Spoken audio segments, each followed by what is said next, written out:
We are seeing that this has a grave impact on the scheduling of the Madlanga Commission and the ability of this probe to complete its work. We know that negotiations are in place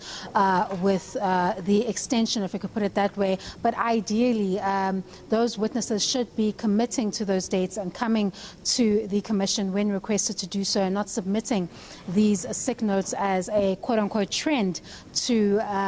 evade their testimony, if we could put it that way. Now, what we are getting from the Commission is that I think Brian Mokhoti does escape the risk of contempt, but his medical certificate at this stage is not satisfactory. We're hearing from the Commission that there is nothing in that particular medical certificate that actually tells them what problem they were dealing with. So they actually don't know how to take it forward, and now they have to explore further options, which includes now referring this to the regulatory body for them to actually confirm whether or not this is correct. And I think this is a bigger step to curb this issue of the use of sick notes where it's not necessary to do so. But as you can see, Brian Mokhoti very apologetic there, stating that he felt dizzy, he was not feeling well, and he anticipated that he would be able to continue today on Wednesday. But of course, because of those scheduling concerns, he won't be able to continue, and his testimony has been postponed rather to a date that is yet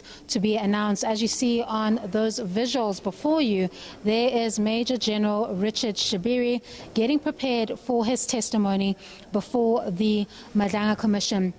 Following this issue of the medical certificates, he now will get his opportunity to give his version of events to very serious allegations, Ayanda, that paint him as an alleged compromised cop within the structure. It's even more serious for Major General Shibiri, because he is actually the head of organized crime that in fact should be combating the crimes such as drug cartels or the movement of drugs, if we could put it that way, in the country. And if that combating is not taking place from the highest level, of course you can expect that lack of performance would trickle down within the SAPS structure. And it's quite concerning if the allegations are true, that paint him as an individual that allegedly worked actively towards trying to stop or influence the investigations into the Armand Swart murder, which we already know deals with the Vereniging engineer and implicates to quite great detail alleged cartel member Katiso Katie Molefe. The name of alleged cartel member Vusumuzi Kat Matlala also comes up with Shibiri, where it is alleged that he allegedly received money to the tune of 80,000 rand from Matlala. So quite serious allegations that he has to answer to. I'm sure it's not going to be an easy time on the stand, and of course the conversations where he's quite intimately involved in a lot of these events that affect the alleged cartel member, including conversations with that blogger Musa Kawula that was posting sensitive information about Vusumuzi Kat Matlala in the public domain. We need to get an understanding as to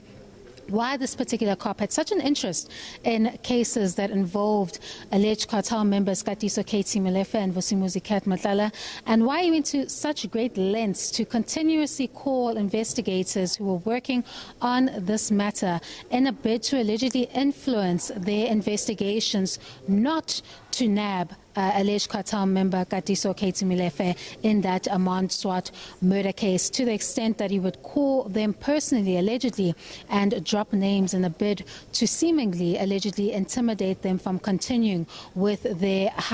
highly publicized probes into the murder of Armand Swart. So it's going to be an interesting day of testimony as we hear from yet another high-ranking SAPS official. He's also in the interim report as part of that list of 5 members who are going to be referred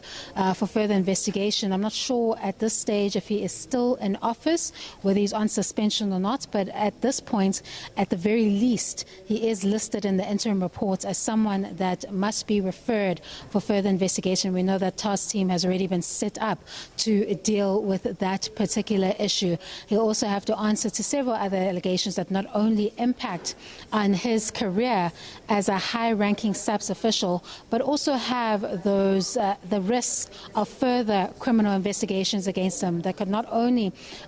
end up his career, or rather end his career, but rather could see him face consequences in the courts for his alleged role in the allegation allegations that he is facing as the Commission continues with its work of investigating allegations of criminality, political interference, and corruption in the criminal justice system. I do see that the Madlanga Commission is about to make its way in. The evidence leaders are set to continue with that testimony that will continue to look at some of those high-ranking SAPS officials and the kind of compromise or alleged compromise we saw in the system within the high-ranking SAPS officials.